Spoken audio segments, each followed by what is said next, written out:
جی لے لیں. جی میرے ہسبینڈ نان مسلم ہے, ان کا کلمہ ہے لا الہ الا فضلو ہو. وہ پیر پرست ہیں, پیروں سے مانگتے ہیں, سجدہ بھی کرتے ہیں قبروں کو. میں بہت پریشان ہوں, آپ بتائیں میں کیا فیصلہ لوں؟ کیا میں ان سے طلاق لے لوں یا ان کے ساتھ سروائیو کروں؟ یہ معاملہ مجھے بعد میں پتا چلا ہے.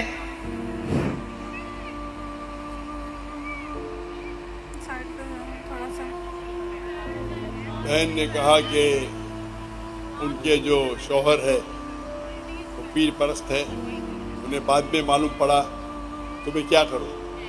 آپ اگر ان کی اہلیہ ہے, آپ پہ فرض ہوتا ہے کہ آپ انہیں اسلام کی صحیح دعوت دیں, آپ ان کو قرآن اور صحیح حدیث کی طرف لے کے آئیے. یہ آپ کا فرض ہے. بہت سمجھایا ہے, حدیثیں کھول کے آپ نے سوال پوچھ لیا, ابھی آپ جواب سنیے. آپ بیچ میں اگر انٹرجیکٹ کریں گے تو میں جواب نہیں دے سکوں گا. آپ نے سوال پوچھ لیے, ابھی آپ کا سوال ختم.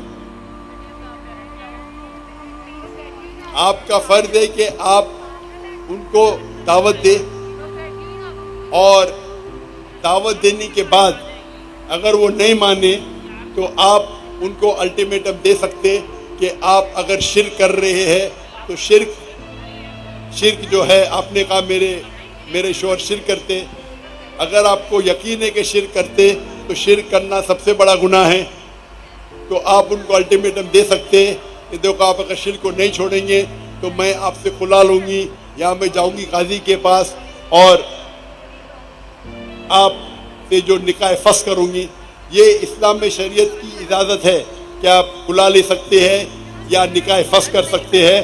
آپ ان کو سمجھائیے, مانتے تو اچھی بات ہے, لیکن اگر وہ شرک کر رہے ہیں اور آپ کو یقیناً پتہ ہے کہ شرک کر رہے تو آپ قاضی کے ساتھ جا کے نکاح فسخ کر سکتے ہیں. جی شکریہ. مائک نمبر 1 پہ اگر کوئی غیر مسلم بھائی ہیں تو وہ سوال کر سکتے ہیں, مختصر ٹو دا پوائنٹ. نہیں السلام علیکم ڈاکٹر صاحب, میرا آپ سے یہ سوال ہے. میرا نام شہباز مسیح ہے اور میں کرسچن مذہب سے میرا تعلق ہے, اور میں نے دوسری کی کتابیں پڑھا ہے اور یہ حدیث بھی موجود ہے. مجھے حدیث نمبر میرے پاس لکھی ہوئی ہے, یاد نہیں ہے مجھے, کہ آپ کے چاچا دان نے کلمہ نہیں پڑھا. نبی پاک صلی اللہ علیہ وسلم نے آپ کے چاچا جان سے کہا جب وہ مرنے لگے تھے کہ آپ میرے کان میں کلمہ پڑھ لیں تو آپ جنت میں جائیں گے, اگر آپ کلمہ نہیں پڑھیں گے تو آپ جہنم میں جائیں گے. میرا آپ سے یہ سوال ہے, کیا آپ کا سارا خاندان, نبی پاک کے والدین, نبی پاک جب پیدا ہونے والے تھے تو 6 ماہ پہلے آپ کے والد فوت ہو گئے تھے, اور 6 سال بعد آپ کی والدہ, 40 سال بعد آپ کو نبوت ملی ہے.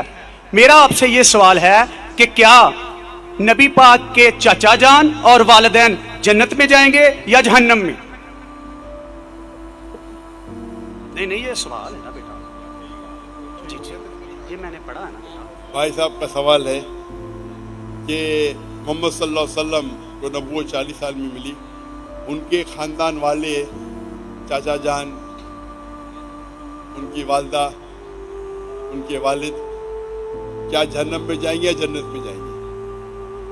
جو تحقیق کرنے کے بعد ہمیں پتہ لگتا ہے ان کے خاندان والے کوئی بھی ہو, چاہے والد ہو, والدہ ہو, چاچا ہو, چاچی ہو, بہن ہو, بھائی ہو, اگر توحید پہ ہے اور شرک نہیں کرتے تو انشاءاللہ وہ جنت میں جائیں گے.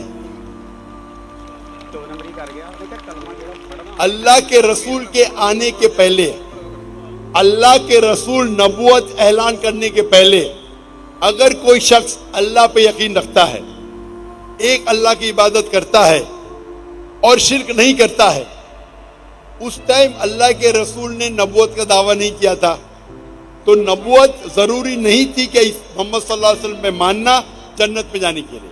اس وقت آپ کو ماننا چاہیے کہ اللہ ایک ہے, اللہ کے ساتھ کسی کو شریک نہیں کرنا چاہیے. اس وقت کے پیغمبر, اگر وہ دور تھا عیسیٰ علیہ السلام کا تو آپ کو ماننا چاہیے عیسیٰ علیہ السلام پیغمبر ہے.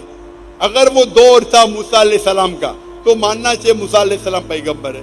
اگر کوئی دوسرا دور تھا, لیکن لازم ہے کہ آپ کو ماننا چاہیے کہ اللہ ایک ہے اور اس کے ساتھ کسی اور کو شریک نہیں کرنا چاہیے. تو آپ کس کی بھی تحقیق کرو, والد, والدہ, بھائی, بہن, جو بھی ہے,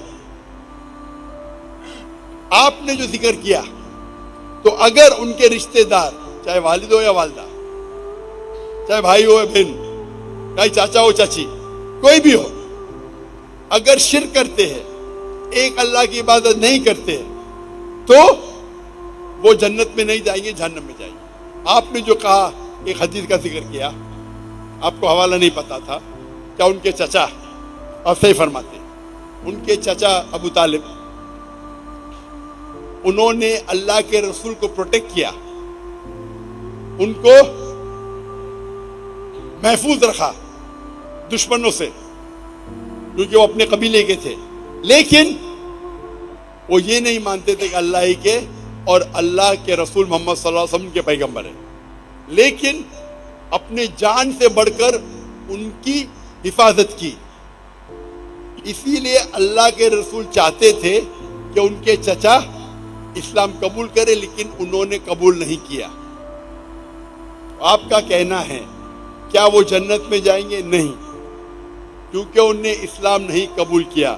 اللہ کے رسول نے اپنے رسالت کا اعلان کر چکے تھے, وہ ان کی حفاظت کیے, ان کی مدد کی, اپنے جان سے بڑھ کر کی. لیکن کیونکہ انہوں نے ایک اللہ اور اللہ کے رسول کو یہ نہیں مانا کہ وہ اللہ کے رسول تھے, اسی لیے وہ جنت میں نہیں جائیں گے. مفسرین یہ کہتے ہیں, محدث یہ کہتے ہیں کہ ان کو سب سے کم دوزخ میں سب سے کم سزا ملے گی, یہ ان کی تشریح ہے.